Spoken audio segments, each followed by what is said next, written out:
খালি 2 রাকাত নামাজ পড়ে আল্লাহকে বলেন, আল্লাহ না বুঝে না জেনে শয়তানের প্ররোচনায় পড়ে আল্লাহ জীবনে ভুল করেছেন, আল্লাহ ওয়াদা করছে আজকের পর থেকে কখনোই পাপে লিপ্ত হব না।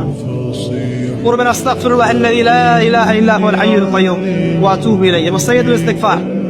আপনি বিশ্বাস রাখেন আল্লাহ পাক আপনার সমস্ত গুনাহকে নেকি দিয়ে পরিবর্তন করতে পারেন।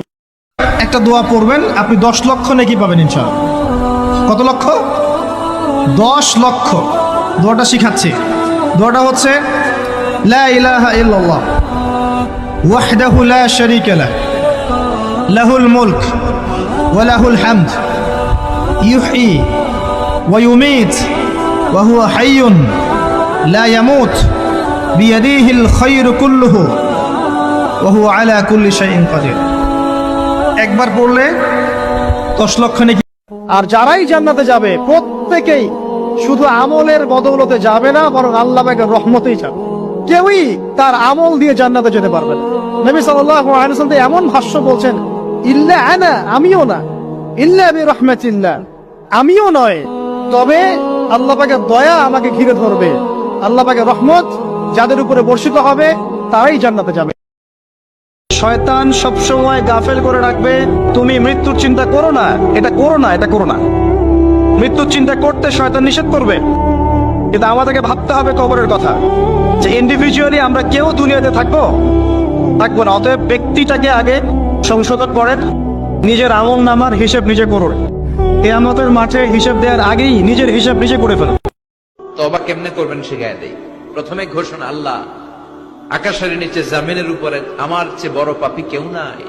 সগীরা কবিরা, জেনে না জেনে, ইচ্ছায় অনিচ্ছায়, শিরকে বেদাতি, শয়তানের ধোকায় পড়ে, নফসের ওয়াসওয়াসায় অনেক পাপ করেছে। আল্লাহ আল্লাহ আমি স্বীকার গেলাম আমি পাপী, আমার চেয়ে বড় পাপী কেউ না। অদ্ভুত একটা হাদিস বললাম, অদ্ভুত বলতে বলছি অ্যামেজিং হাদিস, যে একজন সাহাবী বলছে, সালমান রাদিয়াল্লাহু আনহু, তিনি বলছেন যে যখন মুমিনের উপর বিপদ আপদ বালা মুসিবত আসে, তখন মুমিনের এই বিপদ আপদ বালা মুসিবত রোগ শোকের বদৌলতে আল্লাহ পাক তার গুনাহগুলোকে মাফ করে দেন এবং তার মর্যাদাকে বাড়িয়ে দেন এবং সে আল্লাহর দিকে ফিরে আসার অনুশোচনা করার সুযোগ পায়।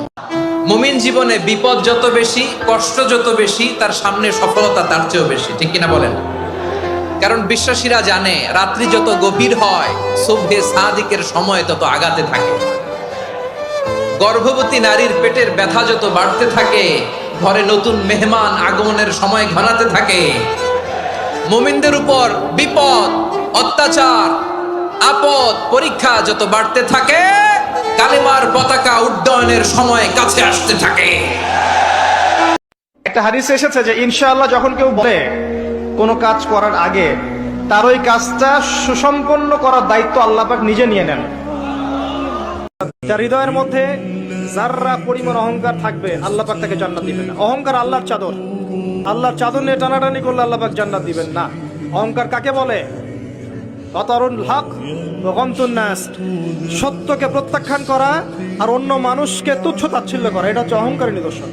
ভ্যান চালায় খাবেন, রিক্সা চালায় খাবেন, কৃষিকাজ করে খাবেন, ব্যবসা করে খাবেন, ছোট্ট একটা মুদির দোকান করে খাবেন, যদি কিচ্ছু করতে না পারেন রাস্তায় মুচিগিরি করে হলে খাবেন, সেলুনে বারবার হয়ে খাবেন, তারপরে সুদের দিকে যাবেন না।